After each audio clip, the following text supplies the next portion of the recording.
Ahora sí. Hassan y Daniel, ¿ahora sí están? Sí.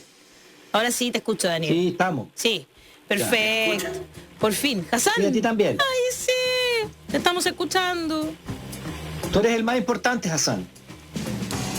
Siempre. Eso me gusta. El egoísmo apropiado en este contexto. Por eso mi reflexión, así como si yo me muero en esta crisis, es culpa de Piñera. Pero si yo sobrevivo, también es culpa de él. Y si yo sobrevivo, probablemente es bastante peor. Entonces, él tiene que pensar bien qué está haciendo. Una estrategia para salvar a gente como yo, personalmente no lo haría. Oye, un día como hoy hay 6.200 nuevos casos de COVID, contagios de COVID, y también la Comisión de Hacienda del Senado despacha el IFE 2.0 y lo va a revisar la sala. Dentro de las modificaciones al proyecto se aprobó una indicación de Hacienda que entrega un beneficio de 100.000 pesos a 106.000 personas que tienen pensión básica solidaria de invalidez por los 3 primeros meses. Hassan Akram, queríamos comentar contigo justamente este ingreso familiar de emergencia 2.0. ¿Qué te parece? Bueno, este IFE, el ingreso familiar de emergencia 2.0, es parte de un marco de acuerdo, ¿cierto?, entre el gobierno y la oposición. Estamos hablando de un momento republicano de unidad nacional porque estamos enfrentando una pandemia. Y con todo lo rimbombante que suena, sabemos que en Chile los momentos de supuestos acuerdos nacionales son bien cuestionables. Eso es otro acuerdo de manos alzadas, donde la clase política demuestra que es una sola y ofrecen menos de lo mínimo, y después dicen que es culpa de la gente que no responden bien a las instrucciones. En este momento, mientras que están procesando este tema del ingreso familiar de emergencia, están también tratando de aumentar las penas para la gente que no cumple cuarentena. Y esas cosas no son distintas, son parte del mismo problema, porque acá se instaló la idea de ver la economía y la salud pública como dos temas aparte. Entonces uno o protege la economía o uno protege la salud pública, pero es más bien una sola cosa. Si uno no protege bien la salud pública, la economía no anda. Y lo que estamos viendo es por qué no están funcionando las medidas de cuarentena, por qué tenemos tantos contagios. Ya estamos líder mundial. Chile siempre ha querido imitar a los anglosajones, Estados Unidos, el Reino Unido, que está en número 1 y número 2 en cantidad total de casos. Exactamente. Estamos en el mismo desastre que ellos, con el mismo modelo del neoliberalismo a la ultranza. Tenemos la misma cantidad o exceso de contagiados, con el riesgo de la saturación del sistema de salud. ¿Qué dice el gobierno? Eso es porque la gente, los individuales son irresponsables, porque ellos no cumplen con las instrucciones, porque son pillos que van a carretear o que salen a usar el sistema de transporte público, como si fuera un antojo de la gente salir. La gran mayoría de las personas que están saliendo porque necesitan ganar la vida. Por eso hemos visto los estudios de ingeniería de la Universidad de Chile que muestran que la movilidad baja a un 50% en Vitacura, pero solamente 30% en San Ramón y La Pintana. ¿Cuál es la diferencia? Que hay más necesidad económica. Entonces el ingreso familiar de emergencia era originalmente una idea para tratar de asegurar que la gente tuviera sus ingresos mínimos y de esa manera no tendrían que salir a trabajar. Claro. ¿Ya? Eso fue el plan. ¿Y qué ofreció el gobierno? 1.0. 65.000 pesos para una sola persona, que es 38% de la línea de pobreza. ¿Ya? Entonces, asumiendo que la persona no tiene ingresos, porque no, como los informales no pueden salir a trabajar, si uno está trabajando en una feria, uno tiene que quedarse en casa, los ingresos bajan a cero, entonces reciben un bono de 65 lucas, 38% de la línea de pobreza, que es calculados para decir lo mínimo que una persona necesita para sobrevivir. Y ahora, con toda la generosidad del acuerdo de manos alzadas, con las buenas negociaciones de la oposición, y ojo, es un poco como las AFP. La oposición hace la pega dentro de los límites. Las AFP también invierten su plata dentro de los límites que están establecidos. El problema es que esos límites no sirven. Entonces la oposición negoció, lo hizo probablemente bien, y que sacaron que ahora han subido eso de 65.000 pesos a 100.000 pesos. De 38% de la línea de pobreza a 59% de la línea de pobreza. Maravilloso. El punto sigue siendo que las personas tienen que salir a trabajar. O sea, si yo pongo a Piñera en una sala con 59% del oxígeno necesario para respirar, él va a terminar sofocándose. ¿Ya? No importa si 38% o 59%, es menos de lo necesario para sobrevivir. Entonces, ¿qué están pensando? ¿Cuál es la lógica después de hacer eso? Sí hay una lógica, y la lógica es la de Mañalich, que la gente va a seguir trabajando. La gente va a salir, va a ir a la feria, va a vender sus cosas, pero con este bono van a salir menos. Y eso sabemos, las encuestas, el termómetro social salió a la encuesta de la Universidad de Chile y preguntan a la gente por qué no cumple la cuarentena. Dicen, salgo, pero salgo menos. Y en un 52% las personas dicen que tienen problemas para completar ingresos laborales. Un 30 y tanto por ciento dice porque no pueden conseguir alimentos. Ya, perfecto, porque el bono no les alcanza para reemplazar ingresos, sino un complemento. Entonces con eso la gente sale menos, se contagian menos, pero igual salen y igual se contagian, y entonces estamos en la misma situación de antes. Este acuerdo que sacaron ahora con este IFE 2.0 es una mejora. Si lo hubieran propuesto en marzo, y eso fue la propuesta del gobierno y la oposición hubieran negociado en base a eso, sería algo razonable. El problema es que lo están proponiendo ahora, en junio, y es después de la negociación con el gobierno. La clase política es una sola que hace menos de lo mínimo para la supervivencia de la gente. Es de verdad vergonzoso. Sí, es súper... Sí, a eso sí, si tú le sumamos lo que tú decías, de que el gobierno aumentó las penas para aquellos que salgan. Bueno, debo contarles que un grupo de diputados, más de 40 diputados, hicieron una presentación al Tribunal Constitucional para que eso no fuera declarado inconstitucional, y el Tribunal Constitucional lo que hizo fue suspender la promulgación. Por lo menos por ahora el gobierno no puede promulgar y publicar esa ley. Menos mal, porque era un... Hasta que... Bueno, lo que pasa es que yo no sé si habrá mucho más, pero... Eso es. Hasta que, claro, seguir escandalizando la pobreza, hasta que el Tribunal Constitucional se pronuncie sobre si es constitucional o no esa norma. Así que el presidente no puede promulgarla ni publicarla. Él tenía ganas de hacerlo muy rapidito, como lo hace todo con este tipo de normas, pero no lo ha hecho el presidente de la República con la norma que ya fue aprobada en el Congreso completo de que no se pueda cortar los suministros eléctricos, de agua, etcétera, de servicios básicos. Bueno, eso fue aprobado y el presidente todavía no lo promulga ni lo publica. Ya lleva cuántos días que eso se aprobó y no lo hace, no lo lleva al Tribunal Constitucional como amenazó, ni tampoco le ha tirado el veto. O sea, el presidente sigue gobernando para los ricos, porque si fuera realmente a pensar en los pobres, ya habría promulgado y publicado la ley que prohíbe los cortes de servicios básicos, pero no lo quiere hacer porque todavía está pensando y tiene 30 días para hacerlo. Si veta o si lo lleva al Tribunal Constitucional. El Tribunal Constitucional tiene 5 días para hacerlo, no lo hizo, pero sí puede vetarlo y se va a demorar mucho más, como lo hizo con la ley que modificaba la ley del empleo, ¿no? Que para que las embarazadas no pudieran ser suspendidas, se demoró 25 días el presidente de la República para que se distribuyeran los dividendos a las empresas que usaron la suspensión y para que se suspendieran a las embarazadas. Pero se demoró una cosa inédita, 25 días en publicarlo y promulgarlo. O sea, un presidente que no piensa en la gente.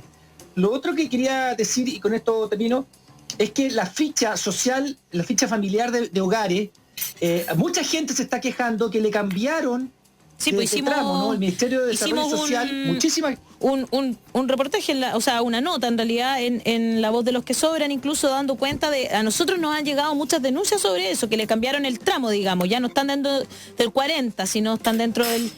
Es súper feroz lo que están acusando. Hay gente que le inventaron que ganaba $1 millón cuando jamás ha ganado eso, entonces tienen que apelar, y si apelan va a estar fuera del primer mes por lo menos del pago de esa plata. Camila Vallejo está haciendo, la diputada Camila Vallejo está haciendo un recuento, de hecho. Sí, es increíble, no sé si has escuchado algo de eso, Hassan. Sí, yo estaba muy preocupado cuando ellos decidieron determinar la cobertura de esta medida a través del registro social de hogares, precisamente porque es un trámite online bastante complejo. Dicen que es súper fácil, ¿cierto? Pero cuando estamos hablando de muchos que son adultos mayores que ni siquiera tienen computadores, ¿de qué estamos hablando? Ya, a mí me encanta, bueno, en ese humor negro que hay que tener en esas circunstancias, el hecho que uno puede pedir salvaconducto para ir al notario, porque eso es como un tipo de trabajo esencial. Claro. Como la mera existencia de notarios es algo que no es esencial, ni siquiera en una situación normal. Ese grado de burocratización es absurdo. Todos los chilenos tienen un RUT y entonces se puede depositar directamente una cuenta RUT o crear la cuenta RUT para las personas que no tienen. ¿Por qué están buscando focalizar constantemente? El registro social de hogares es una base de datos que inventaron precisamente para focalizar constantemente los ingresos a los que supuestamente son los más necesitados. En esta situación casi todos son necesitados porque es una crisis que afecta a todo el mundo. Entonces es innecesario ese enfoque en focalizar, que por supuesto tiene entonces todos los riesgos de eso, de cambio en las afiches, que aumentos arbitrarios en los ingresos y todos los demás. Y la idea, ¿por qué están haciendo eso? Porque el IFE es para supuestamente los más pobres, ¿cierto? Y entonces alcanza el 34% de los hogares, y después los demás, los que tienen ingresos formales, pueden usar la ley de protección de empleo. ¿Cierto? Que si van a suspender sus trabajos, van a recibir a través del seguro de cesantía algún tipo de pago. En el caso de Estados Unidos, por ejemplo, triplicaron el seguro de cesantía, ya que tenían una tasa de reemplazo de cuánto porcentaje del ingreso de uno se recibe cuando uno pierde la pega. Aumentaron eso, lo triplicaron, y además los mismos que estaban recibiendo protección de empleo estaban también recibiendo los bonos de ingreso de emergencia. Acá se tiene que postular efectivamente en la base de datos del Registro Social de Hogares para tener los bonos de emergencia.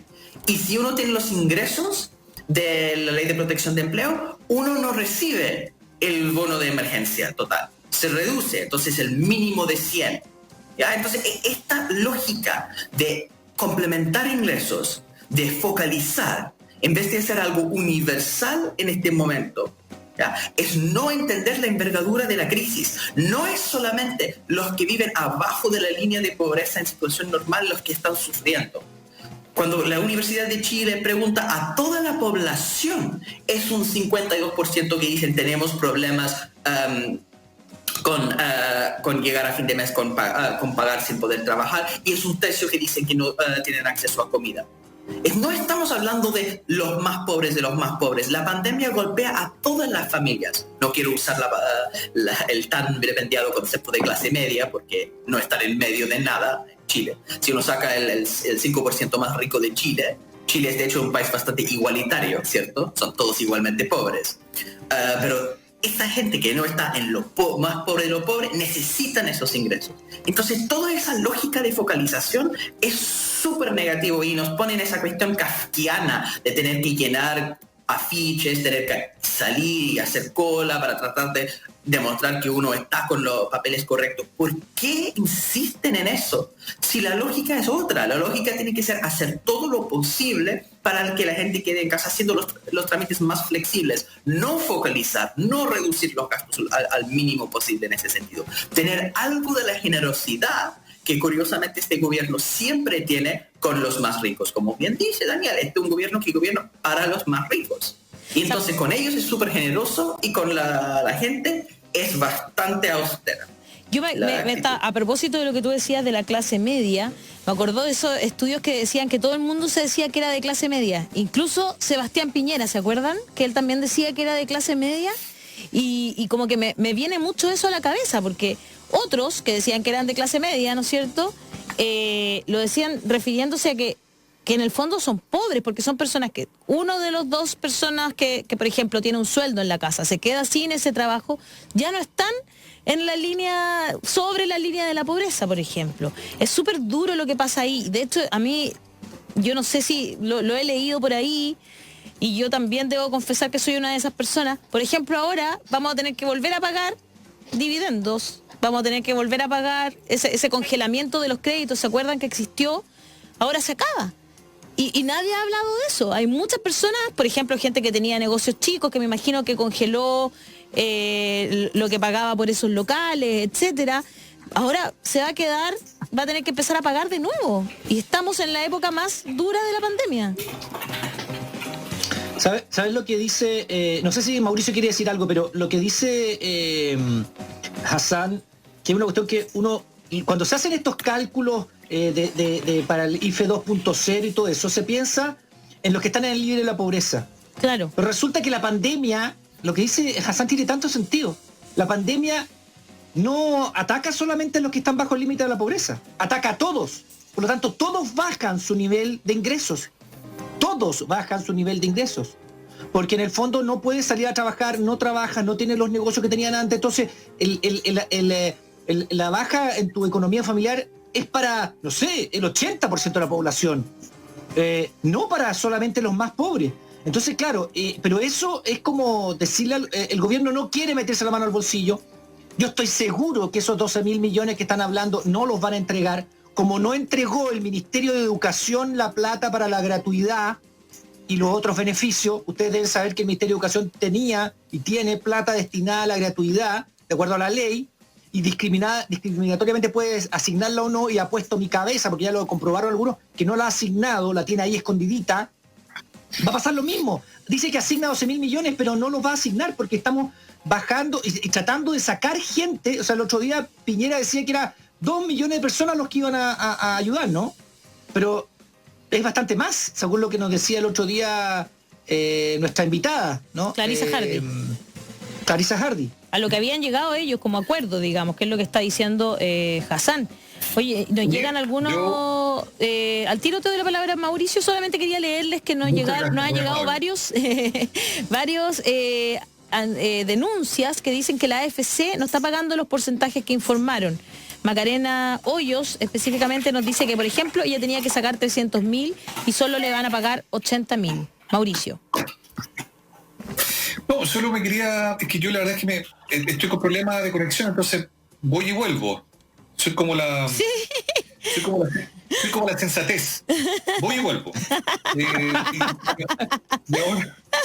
Ahora estaba viendo que el gobierno le preguntaron, y aquí también quisiera que Hassan pudiera sumarse a esta discusión, porque Hassan, esto fue algo que conversamos al comienzo, esta curiosísima decisión de la vocera de gobierno de mentir y de descartar algo que lo dijeron en todos los tonos, todos, ¿no? De la famosa tesis de la inmunidad de rebaño. Le preguntaron al ministro París y él dice: las declaraciones no se pueden borrar, pero la verdad es que la estrategia que se implementó no avalaba esa estrategia de rebaño, todo lo contrario. A mí me hubiera gustado que me avisaran que Mario Moreno iba a ser el nuevo ministro de Salud, porque esto es un cantinfleo insólito. O sea, ¿qué es lo que está diciendo? Que lo que se abordó no era lo que era, pero era todo lo contrario. Le preguntaron también a la subsecretaria Daza por lo mismo, y básicamente levanta una tesis similar. Pero se nos olvida en esto, yo quiero aquí poner un punto, porque me parece que también estamos perdiendo de vista realmente la discusión política. Ayer murieron por COVID-19 252 personas. Estoy leyendo un amigo que tuitea algo que, claro, nos puede hacer pensar, bajar la pelota al piso nuevamente, ¿no? ¿Se imaginan si en una situación normal, Hassan, Daniel, Alejandra, no sé, se hubiera caído un avión en el norte, en el sur del país, y se hubieran muerto de un tirón 250 personas? ¿Se imaginan lo que estaría generando eso? Sé que estoy siendo retórico y un poco evidente probablemente, pero siento que es un ejemplo que hay que hacer. ¿Se imaginan lo que hubiera generado esa sensación de que se nos murieron 250 personas en un accidente grave, inesperado, y que, Dios mío, estamos todos haciendo enlaces, los canales de televisión, los medios despegándose, cadenas de oración, un duelo nacional, bandera media asta, todo lo que sea necesario? Bueno, esa es la cantidad de gente que se nos está muriendo diariamente en el país. Y va a seguir muriendo mucha gente en las semanas que vienen. A mí me parece que igual esta discusión respecto de las cifras, de lo dicho o no dicho, habla de la profunda mezquindad que hay en la autoridad para abordar este tema. Porque no es solo un tema respecto de cómo lo han hecho, no. Es un tema de cómo se están salvando frente a algo que tiene que ver con vidas, con muchas vidas. Ayer se murieron 252 chilenos por COVID-19. Y si me apuran, capaz que sea un poco más. Capaz que en 1 o 2 o 3 semanas más sepamos que no murieron 252, que en realidad un día como hoy murieron, no sé, 300 y tanto. A mí me parece escandaloso. A mí me parece que hay una responsabilidad política. Esto no es bullying, esto no es capricho, esto no es una majadería. Esto es exigirle a la autoridad que responda respecto de medidas que fueron posibilitando el escenario que estamos viendo hoy día. 250 muertos diariamente en Chile por el COVID-19. Mira, a mí, por lo menos, y espero que me siga pasando, todavía eso me sorprende y me escandaliza. Solo quería, para agregar a lo que tú dices, COVID-19 ha ocasionado más muertes que el terremoto de Valdivia en 1960. Por cierto, más muertes que el terremoto del 2010, por el que Michelle Bachelet tuvo que pagar, ¿no es cierto?, en la justicia. A mí me llama, y tuvo 10 minutos para reaccionar. A mí me llama completamente la atención, fíjate, Perdona, Alejandra, que de verdad nosotros todavía no pensemos en llevar a nadie a la justicia. ¿y sabes qué me preocupa? Con todas las mentiras, con todos los muertos, con todos los contagiados. Realmente... Lo que más me indigna a mí es que si uno levanta una voz crítica, resulta que es poco patriota, resulta que es pesimista, resulta que no está poniendo la vista en lo que realmente hay que hacer, resulta que hay que plegarse ahora a don Francisco, que va a hacer un Chile ayuda a Chile, porque es lo único que se le ocurre en la cabeza poco evolucionada que tienen. O sea, realmente de eso estamos hablando. Uno no puede levantar una crítica porque se mueren 250 personas en Chile por malas medidas públicas, por malas decisiones sanitarias, por un ministro que despiden como héroe, cuando el tipo en el fondo se enamoró de las famosas teorías que se terminaron derrumbando como un castillo de naipes que están generando este descalabro. Estamos a niveles liderando índices globales, mundiales de contagio. Y eso es lo que tenemos que celebrar. Por eso soy poco patriota, soy malnacido, no soy hijo de esta tierra, si levanto una crítica. De eso se trata, ese es el juego que proponen. Yo ese juego no lo voy a jugar. Y voy a seguir criticando lo que hay que criticar. Hassan, ¿qué te parece? Pero lamentablemente volvimos a donde estuvimos antes, porque de hecho la crisis de COVID-19 golpea a un Chile que ya estaba en crisis, ¿cierto? Que el modelo económico y social y político ya estaba haciendo agua con todo lo que pasó con el estallido. Y la reacción de la clase política fue la misma que Mauricio está describiendo en este momento, de culpar a la gente, cerrar filas, hacer acuerdos de espaldas a la gente, y decir que todas las críticas eran de unos extremistas, terroristas que estaban destruyendo el país, que estaban promoviendo la violencia, etcétera, etcétera. Esa forma de demonizar a todos los que están fuera del círculo, la burbuja de la clase política, es lo normal. Y por unos meses estaba abriendo un poco porque con la movilización social tenían tanto miedo que tuvieron que abrirse un poco. Pero están volviendo a business as usual, a actuar como siempre actúan. Eso lamentablemente es la lógica de cómo se gobierna Chile siempre, con esa actitud tan cerrada y una incapacidad de evaluar bien las políticas públicas. Y en eso es interesante lo de la inmunidad de rebaño, ¿cierto? Como concepto, porque este mismo debate pasó en Inglaterra, pasó en Estados Unidos, pasó en Suecia. Y todos los gobiernos negaron que su estrategia tenía que ver con inmunidad de rebaño. Y la distinción que hacen es entre mencionar la inmunidad de rebaño y decir que podría ser una consecuencia no deseada de una política, en comparación con decir estamos buscando conseguir la inmunidad de rebaño. Pero para buscar a conseguir eso tiene que decir abiertamente estamos dejando que cierta cantidad de la población se infecte. Eso es distinto de decir no, por coincidencia, porque la política no consiguió cobertura total, por las dificultades, por el comportamiento de la gente, pasó esa cosa que la gente empezó a infectarse, pero total, eso tiene un efecto positivo, a pesar de que no lo queríamos, que es que vamos a conseguir inmunidad de rebaño. Esa diferenciación es súper mañosa en realidad, porque primero cuando dice la política no alcanzó la cobertura, no pudimos bloquear o frenar el proceso de transmisión, eso no es porque simplemente era imposible hacerlo, sino porque las herramientas que ellos usaron para eso eran insuficientes. Fue un diseño que consiguió esa inmunidad de rebaño como consecuencia. Y la segunda cosa, es decir, bueno, como efecto positivo vamos a conseguir inmunidad de rebaño, es falso. Porque el efecto positivo real tendría que tener la infección de un 70% de la población, ¿ya? Entonces, no hemos conseguido eso. Entonces, es una muy mala estrategia. No consiguió lo que buscaba en términos de bloquear el contagio por el mal diseño de la política. Y además no tiene el efecto positivo de inmunidad de rebaño. Entonces, cada persona que habla de eso debe pagar un costo político, no tanto por estar promoviendo algo malo, sino por simple estupidez. Porque no se aplica ni siquiera en ese contexto. Ahora, el tema del ingreso... No, pero dale, termina, dale. por favor, Hassan. Y el tema de la clase media y de las personas que no estaban siguiendo las reglas de las cuarentenas y estaban saliendo, y por ende se generó esa situación de contagio. Importante acordar y a lo que estaba diciendo también la Ale acerca de los dividendos y todo lo que hay que pagar, que Chile es un país súper endeudado, ¿cierto? Un 70% de la población tiene deudas. Claro. Y de eso hay 4.7 millones de personas que no solo tienen deudas morosas. O sea, en situación normal no pueden pagar lo que deben. 4.7 millones de chilenos en situación normal con deuda morosa. Entonces imagínense lo que pasa cuando llega ese tipo de crisis.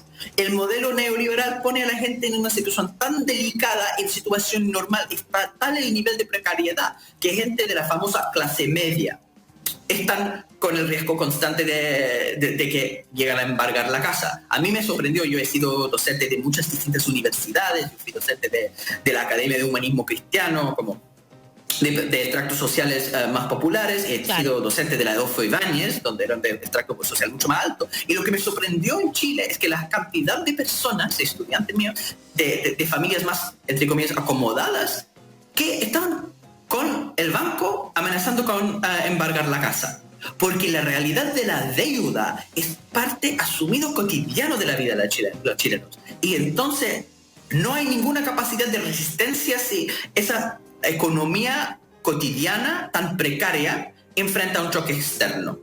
Y con eso, si el gobierno ofrece una miseria, ¿ya? La tasa de reemplazo que ofrece el gobierno ahora con su acuerdo de manos alzadas es ahora cuando dice 55%. Otra vez comparo con Estados Unidos, donde triplicaron el seguro de cesantía, que ya tenía un 40% como tasa de reemplazo. O sea, hay personas que incluso están recibiendo más sin dinero ahora que recibían en ingresos antes. Porque la idea es, de cierta forma, sobornar a la gente para que queden en casa. Porque eso es la gravedad de la situación. ¿Y qué tenemos acá? Espacio público dice, tenemos que poner a hibernar a la ciudad, y la respuesta de Enrique París como ministro de Salud es que no podemos, no por razones sanitarias, sino por razones económicas, que entonces la gente no va a poder conseguir alimentos, no va a poder solventar sus gastos de supervivencia. Bueno, eso es la mala respuesta económica del gobierno. Y con eso termino, que algo que dijo Daniel, que también me hizo recordar. Cuando hablamos y Mauricio también, que hablamos del gobierno de los ricos, ¿cierto? De esa clase que indigna tanto.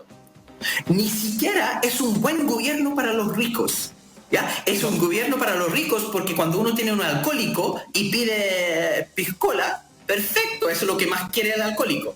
Pero no es lo más bueno para esa persona. Los ricos lo que quieren es pagar lo mínimo posible para seguir con sus utilidades de corto plazo. Pero el efecto a largo plazo, incluso para ellos, es negativo. Y eso hay un muy interesante estudio sobre la gripe española, finales de la Primera Guerra Mundial en Estados Unidos, donde las ciudades que implementaron cuarentenas más estrictas, ¿ya? Y más tempranas, en términos netamente económicos, primero tuvieron el mismo nivel de restricción económica, de recesión, cuando estaban implementando las cuarentenas. ¿Por qué? Por una razón muy simple. Si uno no hace cuarentena, igual la pandemia genera crisis. No es solamente la respuesta a la pandemia. Si tú tienes pandemia, tú no vas a ir necesariamente a ir a un restaurante. Eso va en el sur de Estados Unidos. En este momento hay gobernadores que están levantando cuarentenas y los negocios están diciendo, no, pero nadie viene a la tienda. Obvio, porque la pandemia en sí es un problema. Y después, entonces, si uno pone la cuarentena más dura, no aumenta mucho la recesión. La recesión es a corto plazo es inevitable. Pero a largo plazo, mediano a largo plazo, la recuperación es más rápida cuando uno hace las cuarentenas más estrictas. Porque hay más posibilidad de volver a la normalidad cuando uno frena en seco la enfermedad. Entonces eso ni siquiera es un buen gobierno para los ricos. Es solamente un buen gobierno para los que quieren suicidarse. Oye, Daniel, ¿tú tenías que decir algo? No, que nos quedan pocos minutos para que entre la Caro Roja, así que por favor despidamos a San con un agradecimiento. Es que no vamos con Carola, va a estar el lunes con nosotros, porque como estaba tan entretenida la conversación, y la Caro lo que va a hacer es presentar su libro, Abandonados, que aprovecho de decirlo también, aprovechemos de pasar el dato igual. Y yo creo, ¿no es cierto? Imperdible, es un libro sobre Sename, y vamos a conversar el lunes con ella y lo vamos a estar y lo vamos Entonces yo quisiera a que podamos algo. darle el rato que merece Carola y el rato que merece Hassan, porque no queremos Hassan es nuestra estrella, ya lo sabe. Muy buena decisión adoptada por la edición, la producción, la producción, la edición, la dirección de este programa, lo agradezco. No, lo que yo quería decir una cosa, Hassan, que hay una cuestión ahí que tú has dicho, pero que yo no comparto en un 100%, que es cuando tú hablas de la clase política. No todos han actuado igual, Hassan. Sabemos que el Congreso está bastante atado de manos, porque no puede tener proyectos de ley, por ejemplo, que arroguen plata fiscal, y cuando estamos en una pandemia, lo que más se necesita es plata fiscal. Entonces, yo diría que cuidado, hay muchos parlamentarios que han forzado, incluso lo que pasa con el postnatal de emergencia, que forzaron la Constitución, que fuerza la situación para poco privilegiar a la ciudadanía, y el gobierno no lo ha dejado. O sea, yo creo que no toda la clase política no ha estado a la altura en esta vuelta. Creo que hay muchos diputados, por ejemplo, la Cámara de Diputados, en un 93 diputados, 4 opositores se opusieron y varias abstenciones, aprobaron el postnatal de emergencia, y eso fue forzando incluso la interpretación constitucional. La presidenta del Senado también lo hizo. Entonces hay muchos en este momento congresistas que sí han tratado de hacer mejor las cosas, que han forzado lo que pueden, pero no pueden más allá en este momento por el sistema presidencialista, porque el presidente pone la urgencia, porque el presidente es quien dice, o sea, la ley lo establece, digamos, y la Constitución, que él pone, si él no pone la iniciativa legal, digamos, no se pueden, entonces hablan del Congreso. Entonces, yo creo que hay diputados, hay senadores que han estado a la altura, pero de acuerdo a la propia pandemia y al sistema constitucional que tenemos, no han podido ir más allá. La clase política se diferencia al día de hoy entre unos y otros. Hay diputados que están preocupados, por ejemplo, de estos cambios en las fichas sociales o en la ficha... como lo conversamos el otro día con Clarisa Hardy, que estaba tan preocupada porque... Sí, pero ¿sabes por qué hay que hacer la distinción? Creo yo, y con esto termino, no lo interrumpo, porque creo que a la hora de votar, que esto va a venir, hay que estar pensando en esas personas y no en otras. O sea, los que han tratado de estar a la altura con la ciudadanía, esas personas hay que votarla, y otros nuevos, por supuesto, y dejar atrás a estos que han estado con el gobierno y a los que representan al gobierno que no han estado con la ciudadanía. En la ciencia política, en las políticas públicas en general, uno puede hacer una generalización sobre un grupo que es distinto que los individuos que componen taxonómicamente ese grupo, digamos. Entonces, hay diputados, sin duda, que son bastante buenos, que tienen una visión distinta, que no son parte de la colectividad que yo llamaría clase política. Entonces, una persona que es de profesión diputado no es necesariamente parte de esa clase política. Para ser más estructural con eso, tenemos un sistema duopólico, ¿cierto? El duopolio, que es Chile Vamos y la exconcertación, que sigue ciertas lógicas. Y en eso hay personas incluso que son miembros de partidos de la concertación que no sigue esa lógica, pero como una generalidad, eso es como impera para la mayoría de personas que entran en esas estructuras. Es un tema institucional, ¿cierto? En ese tema institucional incluso hay disidentes desde el oficialismo. Sandón votó a favor de la admisibilidad del proyecto de postnatal, que, dicho sea de paso, es definitivamente un proyecto anticonstitucional, inconstitucional, porque está con una necesidad de pagar con un gasto fiscal y no tiene el apoyo del gobierno. Ahora, se argumentaba antes que la Constitución no era tan importante. Eso fue el argumento predilecto de la Fundación Jaime Guzmán, que fue el argumento de mucha parte de la derecha. Yo me acuerdo que Silvia Seguirre del Centro de Estudio Público también escribió una columna diciendo ¿por qué estamos tan enfocados en la Constitución si eso al final no es lo que determina el bienestar de la gente? Bueno, acá estamos viendo con la cantidad de acusaciones de inconstitucionalidad que hace el Ejecutivo, que claramente la Constitución sí es fundamental. Por algo estuvimos en un debate constituyente antes de la llegada de la crisis de COVID, porque la Constitución es lo que limita la acción del Estado, y es lo que limita y moldea y forma y deforma la acción de los políticos, y hace que haya una clase política que actúa de esa manera. Y dentro de eso yo creo que el problema de las prácticas institucionales de una institución como el Congreso. ¿Ya? Uno dice que la mayoría de personas, una persona común y corriente, uno saca de la calle y lo pone en el Congreso, esa persona va a adecuar a las reglas del Congreso. Y las reglas y las lógicas del Congreso, dentro de la Constitución, dentro de lo escrito en la Constitución, hace que esa persona normal, común y corriente, en la mayoría de casos, vuelva a ser parte de esa clase política que no responde a la gente. Hay excepciones, por supuesto, que uno puede ir en contra de la socialización y contra de la lógica institucional, pero no es lo que pasa en la mayoría de los casos. Tenemos que tener un sistema donde, si uno saca a una persona común y corriente, los incentivos lo empujan hasta ser una mejor representante de la gente, no de representar a esa élite. Entonces, las reglas en sí son el problema, no necesariamente las personas. Y en esos problemas de las reglas y la necesidad de cambiarlos, yo creo que lo constituyente es fundamental, y eso algo que tuvimos que suspender, pero hay que volver a eso.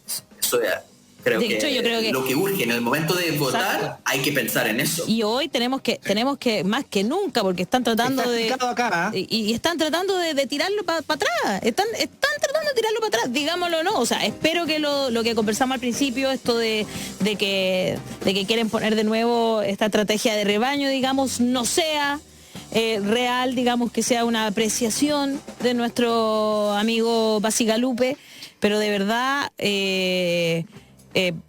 da la impresión que lo que quieren lo han hablado, ya lo están tirando, ¿no es cierto? Que no, que en octubre, que es muy pronto, que no se va a poder. Creo que sería una verdadera como atentado contra nuestra democracia que hicieran algo como eso, algo que ganamos de todos juntos presionando en las calles, pues seamos honestos. No hemos ganado nada todavía, Alejandra. No, esa idea, No, sí, al menos la idea de hacerlo. El derecho a hacerlo. Ganamos el derecho a ir a votar al plebiscito, exacto, lo ganamos. El a derecho poner en cuestionamiento está en la Constitución. esa carta Me fundamental. conmueve su entusiasmo, pero está bien. No, sí, bueno, estamos terminando el programa el día viernes. Por favor, tengamos algo de optimismo. Cuídense. Aprendamos de Gustavo Gatica y su Cuídense. optimismo. Oye, tenemos que cerrar el programa. Yo aprovecho de darle las gracias a la gente que nos ha acompañado el día de hoy. Hoy cumplimos un mes, Hassan, desde que estamos como la voz de los que sobran. Así que estamos muy contentos de eso, y los invito a leer hoy en La Voz de los que Sobran. Nuestro reportaje principal se llama No hay comida, la dura realidad que viven campamentos en Viña del Mar en plena pandemia. Está firmado por nuestro